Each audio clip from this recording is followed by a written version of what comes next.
This so-called day of reflection from the UK government on the 9th of March 2025, marking 5 years since 2020, the start of the pandemic, has been gnawing at me. I can't ignore the rising anger I feel watching this regime go to such extraordinary lengths to rewrite history, but we cannot and must not let them. Most of you know I've spent the last 2.5 years working closely with the injured and bereaved, people whose lives have been shattered by these toxic injectables. That has been my focus recently, but even before the rollout, back in 2020, I stood side by side with those who already knew what this was, that it was all a lie. Firstly, there was never a public health crisis. It was an orchestrated psychological operation, a global campaign of fear, manipulation and control, executed with military precision. There was no deadly plague sweeping the streets. What there was a test, repurposed to generate false positives, to fabricate statistics, to construct the illusion of a crisis. It was all a lie, vast, deliberate and brutal. The restrictions, the lockdowns, the distancing, the masks, they were not grounded in science, but in theatre, in spectacle, in rules pulled from thin air to condition the masses into submission. Every day brought a new headline of horror, a new graphic, a new expert spewing contradictions and fake science. It was non-science nonsense, tyranny wrapped in white coats and press briefings, amplified by a corrupt mainstream media whose only job was to pump fear like oxygen until hysteria drowned reason. It was not incompetence, it was engineering. They built the panic, they rehearsed the control, and they unleashed it on the world. There never was, and still is not, a shred of proof that we were living through a pandemic. None. What we witnessed was a deception of unimaginable scale.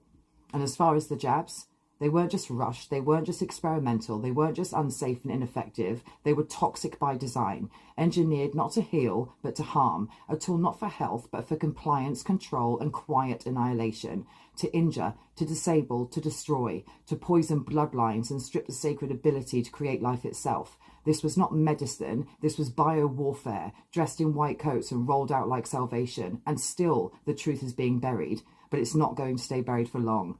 To those of you who said no to lockdowns, to mask mandates, to those of you who refused the jabs despite the pressure, you are heroes.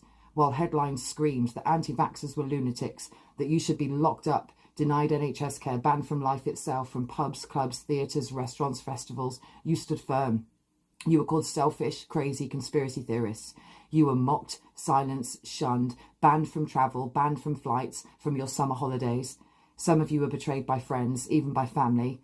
But you knew, you saw through it. While billions complied, you stood against the greatest fraud ever committed against humanity because you knew it was bullshit. To those of you, like me, who stood against one of the most coordinated and costly psychological operations in human history, you are the reason we will prevail. You said no, you refused to comply. You took the threats, the bullying, the fines and the arrests.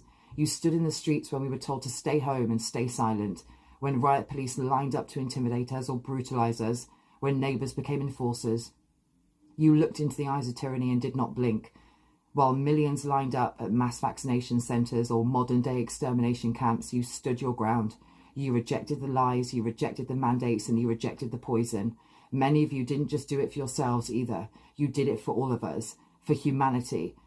And some of you are still doing it, still fighting and still standing, and billions will never know what it took. They will never know how that felt, but I do, and so do you. When I was charged, beaten, strip-searched and brutalised in police custody and in the courtroom, I stood alone, all for sending a message repeatedly to the government because they have blood on their hands, and I paid the price for it. But in those moments I was left freezing in a police cell. I carried hundreds of thousands, maybe millions of people in my heart. I was never truly alone, and every time they tried to break me, they made me stronger. Every humiliation, every bruise, every injustice only fueled the fire. It made me fearless. It made me know, without a doubt, that what I was doing mattered and that I could never stop, and I never will. To those of you who complied in part or in full, whether from fear, force, fatigue, or falsehoods, I do not blame you.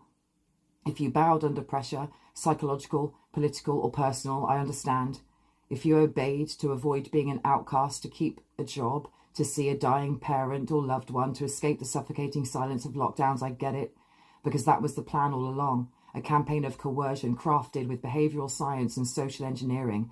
They fed you fear, masked it as morality and called it your duty. They dangled holidays and hugs like carrots and wielded ostracism like a weapon.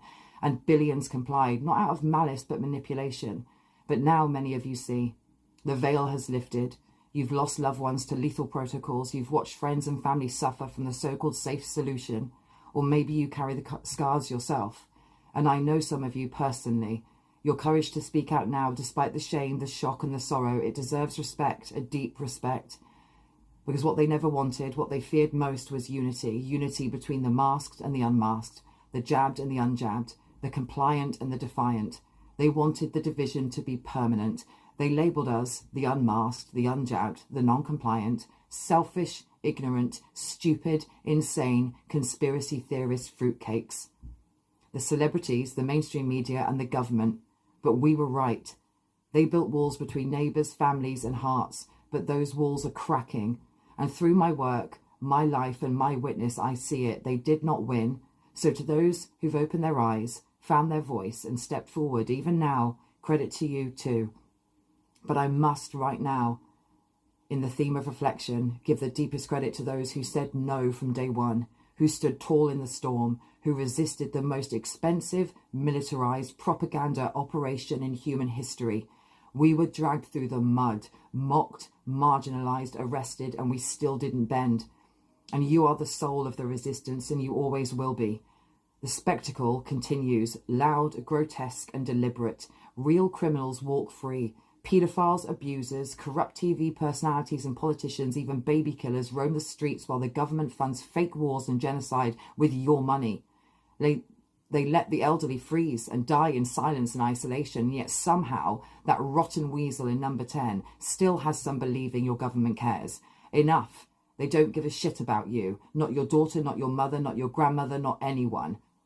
And as I've said before, and people watching this will know, some of you will know, that the people have more power than the people in power. They only rule because we let them, and we will not let them take what already belongs to us. So I think it's time to remind people the king is only the king for as long as they believe he is the king.